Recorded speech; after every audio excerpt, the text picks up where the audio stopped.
Kazan, 4 years after the psychodrama of Neymar's injury and a humiliating World Cup semi-final defeat as hosts, Brazil are forced to come to terms with the crushing disappointment of a failed mission in Russia. It was not meant to be like this. Tite side dumped out of the tournament in the quarter-finals at the hands of Belgium, losing 2-1 in Kazan. Brazil's Neymar walks off the pitch following their loss to Belgium. AFP, Manan Vatsyayana They had come to the World Cup determined to confirm their revival following the 7-1 humiliation at the hands of Germany in Belo Horizonte, and there were plenty of reasons for optimism. With Germany, Spain and Argentina out, and Italy not even at the party, the path looked to be clearing for Brazil to go and win their 6th title. But instead, Tite side came a cropper the first time they faced another of the contenders, and it is Belgium who advanced to a semi-final against France. In 4 World Cups since the Selecao won the 2002 tournament in Japan and South Korea, they have been eliminated 3 times in the quarter-finals. The run to the semis last time around as hosts is the exception, but fans had been desperate for their team to make up for their disastrous collapse in 2014.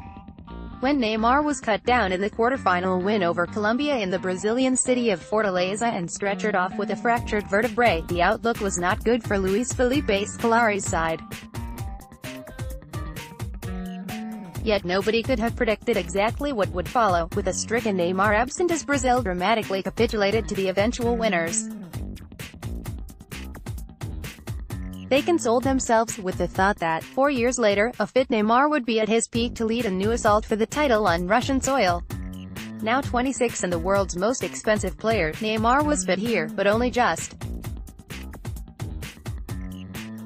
Brazil's build-up to the tournament was dominated by his battle to recover from an operation on a broken bone in his foot.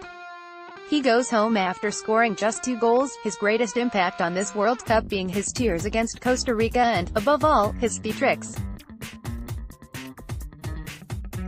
Neymar's response to supposed rough treatment from opposition defenders has been met with ridicule in certain quarters, and sympathy may be in short supply.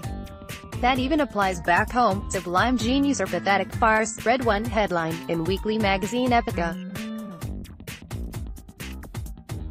He goes the way of fellow superstars Cristiano Ronaldo and Lionel Messi, although he will still be just 30 by the time the next World Cup comes around in Qatar in 2022.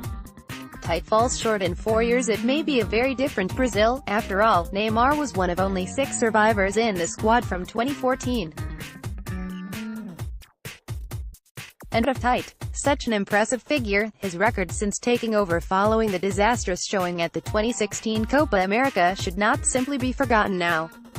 Under Dunga, Brazil had been knocked out on penalties by Paraguay at the quarter-final stage of the 2015 Copa America, then eliminated in the group stage the following year in the United States. It is scarcely an exaggeration to say they might not even have qualified for this World Cup had Tite not been appointed. Even before the tournament began, it was being reported that the Brazilian Football Confederation, CBF, were keen to tie Tite down for the next 4 years, through to the World Cup in Qatar. For now, all that matters, for Neymar and the whole of a football-obsessed country, is the agony of another World Cup failure. Soon enough they may turn their thoughts to next year's Copa America on home soil, but nothing compares to a World Cup for the Brazilians, and another one has just slipped away. Updated date, July 7, 2018, 6:51 p.m.